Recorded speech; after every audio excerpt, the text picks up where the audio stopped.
Prepare the way of the Lord, make straight his paths. All flesh shall see the salvation of God.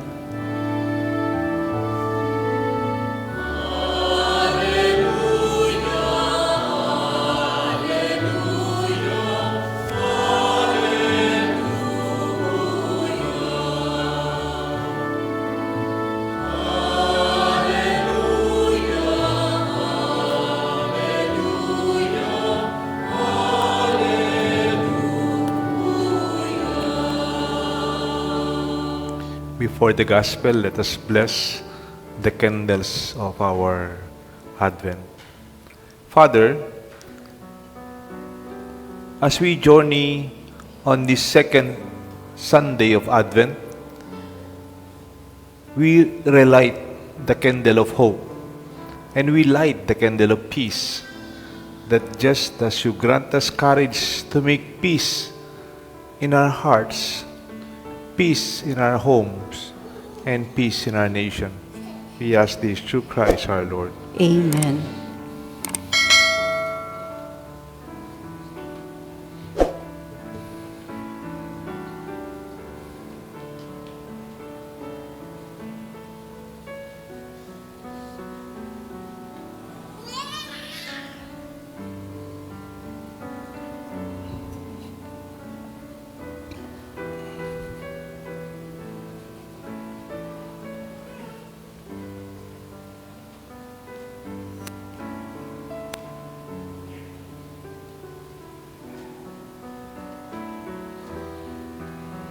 The Lord be with you. And with your spirit. A reading from the Holy Gospel according to Saint Matthew. Glory to you, O Lord. John the Baptist appeared preaching in the desert of Judea and saying, "Repent, for the kingdom of heaven is at hand." It was of him that the prophet Isaiah had spoken when he said, "A voice of one crying out in the desert, prepare the way of the Lord, make straight his paths." John wore clothing made of camel's hair and had a leather belt around his waist. His food was locusts and honey. At that time, in Jerusalem, all Judea, and all the whole region around the Jordan were going out to him, and they were baptized by him in the Jordan, as they acknowledged their sins. When he saw many of the Pharisees and Sadducees coming to his baptism, he said to them, "You brood of vipers, who warned you to flee from the coming wrath? Produce good fruit as evidence of your repentance. And do not presume to say to yourselves, 'We have Abraham as our father.' For I tell you, God can raise up children to Abraham from these stones. Even now the axe lies at the root of the trees. Therefore, every tree that does not bear good fruit will be cut down and be thrown into fire. I am baptizing you with water for repentance, but the one who is coming after me is mightier than I am. I am not worthy to carry his sandals. He will baptize you with the Holy Spirit and fire. His winnowing fan is in his hand. He will clear the threshing floor and gather his wheat into his barn. And the chaff he will burn with unquenchable fire." The Gospel of the Lord. Praise to you, Lord Jesus Christ. In the name of the Father, the Son, the Holy Spirit. Amen. The counter-culture Advent, seemingly like an antithesis to the festivities of Christmas, Advent and its important essential message come to us this Sunday. While we are having our Christmas party, preparing our gifts, and maybe buying more stuff to share, John the Baptist appears teaching in the desert and says, "Repent! The kingdom of God is at hand." Para bang Christmas na tayo, suddenly, like an antithesis to our celebration, John is calling us to repent. This is the only place where we see that today the greatest spiritual illness is of our time is the loss of remorse. No one will say sorry for the loss of public funds or even for public infrastructure that are under substandard, and no one admits guilt. Something we are missing today is repentance. Pag-amin, pag-ako, akuin mo. That sense of responsibility. Instead of repentance, we see denial. Instead of humility, we see arrogance. Instead of confession, we see defensive press statements, privileged speeches, and finger-pointing. Para bang, ako, wala akong kasalanan. Ako nga yung nagbigay ng ganitong bilyon-bilyon sa taong ito, tsaka tao ito. Pero ako, kahit piso, wala man akong kinuha dyan.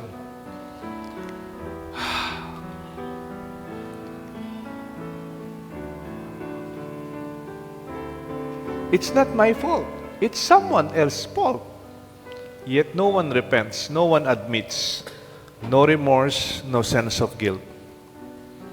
But God reminds us, without repentance, there will be no conversion. And without conversion, there will be no salvation. Even at the end of the gospel, John warns us, talagang parang KJ talaga si John. Papasko na tayo, sabi niya, his winnowing fan is in his hand. He will clear the threshing floor and gather his wheat into the barn, but the chaff he will burn in unquenchable fire. Alam niyo po yung winnowing fan? Nung bata tayo, minsan, yung mga matatanda, meron silang, kunyari, yung rice. Yung ating rice na iluluto, medyo marumi, may konting impurities, like apaho. Alam niyo yung tatatapdag makanyan? Igu, alam niyo yung igu? That is the winnowing fan. You separate the chaff from the real wheat. Or the chaff, yung malilit na palay na hindi na kailangan, pinapakain sa mga anok yun. Pero the wheat, the rice will be separated. And the rest will be burned away. And again, the gospel quotes Isaiah saying, prepare the way of the Lord, make straight his path. And that path is ourselves. Not preparing something external, kasama na po yun. But the Advent's call is something deeper. Because there's someone coming greater that will happen beyond this Advent season. And we are preparing for the coming of the Lord.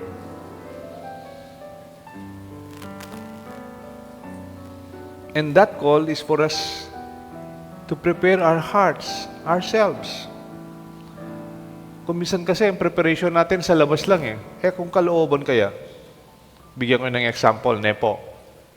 Pag kinakasal po yung mag-asawa, yung isang essential requirement is, siyempre, mga baptism, confirmation. But meron pang isang mahalaga. Confession. Reconciliation. Hindi kay kakasal kung hindi ka nagkumpisal. Kahapon po, may kinasal ako. Kaya lang, sa kanilang schedule at sa aking schedule, in spite na we're trying to meet in our schedule, parang hindi kami nagkikita. Kasi may time na I also confirmed them before their wedding. Pero naubusan ako ng oras. And sila rin, mayroong pupuntahan. So, hindi po sila nakapagkumpisal bago yung wedding. 2:30 yung wedding. Alam niyo po, kahit na very uncomfortable sa kanila at sa akin, I really went out of my way to listen to their confession. Yung lalaki, kahit nandito yung mga ninong-ninang, I listened to his confession dun sa may office, dun sa parish office. May opisina naman po ko dyan. And then yung babae, mas mahirap.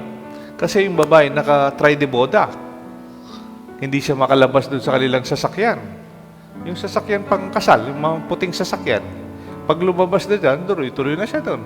Mainit pa naman, after sa labas. So, alam niyo po, saan ko pinakonfess? Pinalabas ko yung driver, tsaka yung kanyang assistant. Pumasok ako sa kotse. Nag-confess po siya sa kotse. And you know, it was a very meaningful confession. And for also the husband, it was a very meaningful confession for me and for them. And you know, I would not marry someone without confession. Bakit? Pwede naman, siyempre, ikakasal ka, mahal yung damit. Kumisan, yung mga ninong-ninang, yung secondary sponsor, pinaparen pa yan, para pare-pareho. Mahal po yun. Siyempre, bago yan, bagong loan. Tapos may makeup. Siyempre, and all the works, di ba? Pero, ang tanong, prepared lahat dito, yung kalooban mo, malinis kaya?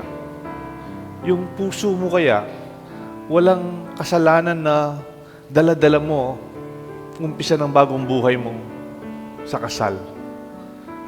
Baka may galit ka sa mga magulang mo, o sa ibang tao na it's that your past will be with you, bringing something of the past na dala-dala mo sa bagong buhay nyo. And that makes confession, preparing holistically, not only the physical, not only the social, not only the budget for their expenses, for their, saan po yun? Reception. It's really preparing their heart, their selves, their souls. That it becomes meaningful because they are prepared inside and out. Minsan sabi nga nila, on the side lang, ang mahal-mahal ng kasal sa simbahan, maliman po. Ang nagiging mahal, yung reception. Yung damit-damit. Lalo na pag pinagawa mo yung gown mo kay Mac Tumang, yan. Tapos, gumawa ka ng sound system at saka mga videographer na mas mahal pa sa expense sa simbahan.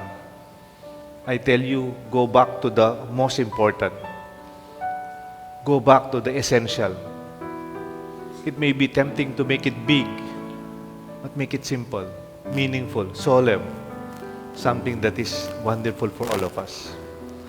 And lastly, sabi, produce good fruits as evidence to your repentance. Pwedeng you say, I'm sorry, pero hindi ka naman nagbago. Pwede sabihin mong, hindi ko nagagawin yan, pero wala namang ebidensya. The good fruit as evidence to repentance is something that this gospel really challenge us. Hindi pwedeng nagbago ka na, tapos pareho din naman pala in the long run. I'll give you an example. When Zacchaeus, a tax collector, met Jesus, he experienced conversion, metanoia. And ano sabi niya, Lord, if I share half of my property, of my wealth, to the poor, that is an evidence of repentance. And if I have defrauded anyone, I will pay them back twice. That is repentance. Na tunay, na hindi lang lip service. In Galatians chapter 5, the fruits that maybe we were talking about are laid out, and they are 7. The fruits of love, the fruits of the Holy Spirit is peace, patience, kindness, goodness, faithfulness, gentleness, self-control. Against such things, there is no other law. Kaya nga yung sinasabi, pag tunay ka ng nagbago, hindi na kailangan meron external support because your choices, your decisions are already from within. Yung tinatawag ng self-control. Ikaw na. That's a sign of maturity. Hindi na kailangan magbantay sa iyo. Minsan, meron pong Pinoy. Nagdadrive po siya. Kaya lang, red na po yung traffic light. Red na. Pinasok pa yung sasakyan niya. Tapos biglang lumabas yung pulis. He was flagged down. He was forced to stop. Sabi ng pulis, Sir, hindi mo nakikita, it's a red light. Sabi ng driver, oh, nakita ko, red light. Oh, ba't di ka huminto? Nakita mo pala. Oh, nakita ko, sabi niya. Pero ikaw, hindi ko nakitang nandiyan ka pala. I mean, you see, sometimes you only follow the law because somebody's watching. Real maturity, you don't have to have somebody watching over you to follow what is good, to do what is right. Hindi dahil lang may nakakakita sa'yo, nagiging mabuti tayo. Those are signs of conversion. Galing na sa kalooban. Your life is already peaceful. You are patient. Yung hindi na mainit yung ulo mo. Yung konting maghintay ka lang sa traffic, pwede rin. Magmumura ka na. I mean, that is sign of repentance. Pagbabago. Ang tawag nga dyan sa Greek, metanoia. Can you repeat that?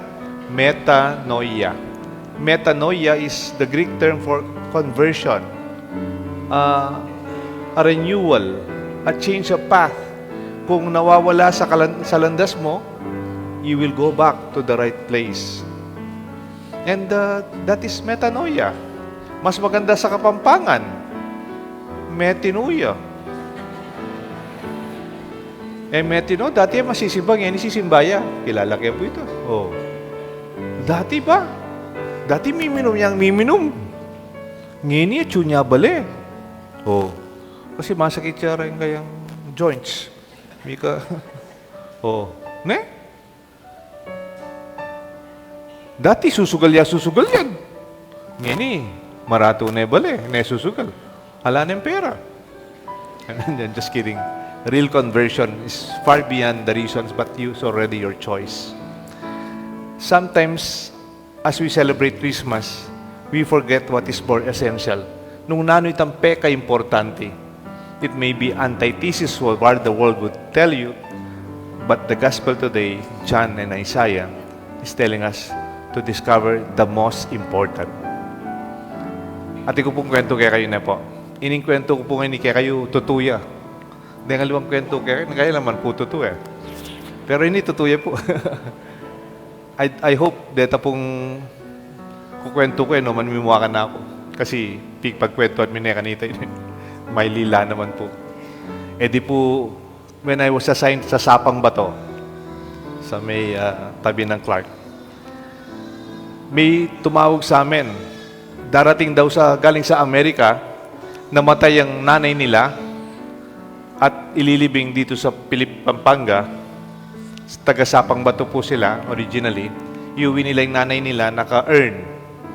So, they were requesting for a Friday, first Friday, 9 o'clock Mass for the internment or annulment, tatawag. And nakikiusap sana kami, nasa abroad pa sila, mayroon silang kamag-anak. Pwede kayang 8:30 na lang yung 9 o'clock. Kasi mayroon akong 10 o'clock schedule sa Clark. Tapos may 11 o'clock ako schedule dito sa Nepo Mall. Tapos mayroon 12 o'clock pa, isang misa. Sa kasi Global City. May misa ako sa opisina, 12 o'clock. Sabi ba naman ng pamilya, no, hindi pwedeng 8:30. Dapat 9 o'clock. Sabi ko kay Edwin, sige na lang. Adjust na lang natin yung sariling schedule natin, bilisan natin para hindi tayo malate sa susunod na schedule. Dumating po yung araw, dumating galing sa States. Dumating yung araw, before 9 o'clock, nandun na po ako. Nagbihis na ako para sa misa ng patay. Tapos dumating sila, ano po sila, may kaya rin, magaganda yung sasakyan po nila. Dumating yung kamag-anak nila, galing sa Maynila, galing sa Angeles. Nung lumabas po, iyak po sila. Tita. Ako rin po, nakiyabi-yabi ako. Condolence po. Nung 9 o'clock na, tara po, lumubta na. Pumasok na po tayo sa simbahan, magmimisa na tayo. Eh di pumasok na po sila. Tapos nagtitinginan sila. Antay mama, alay ka? Alayo. Antay ma. Ning Magdala. Ay, hakalingwang ke, ma. At suya mabalakat. Len mo na. Itang lilibing da, hakalingwan de. Ano pa mo itang maka-black la, maka-sunsage la. Kes, beso-beso kaming kondo. Nya talawen ming mete, layo. I mean, they forgot the most important. Sabi, Father, sorry po. 9 o'clock na, pero sandali lang po, babalik kami sa Mabalacat, kukunin namin. Ay, sabi ko, po pwede. Maus na kayong EMDC, pa-bless you. I still have 3 schedules waiting. No? Kahit na medyo yung kwentong yun, hindi ko makakalimutan, when we forget the most essential, and then we are so concerned with the details, I think we did not get the point, isn't it? We are celebrating the coming of the Lord. We might be concerned with so many things, and we forget the most important. I may sound anti-thesis or counterculture, but this is how it must be. Let us discover the most important, celebrating the coming of the Lord in our hearts, in our lives, the Father, the Son, and the Holy Spirit. Amen.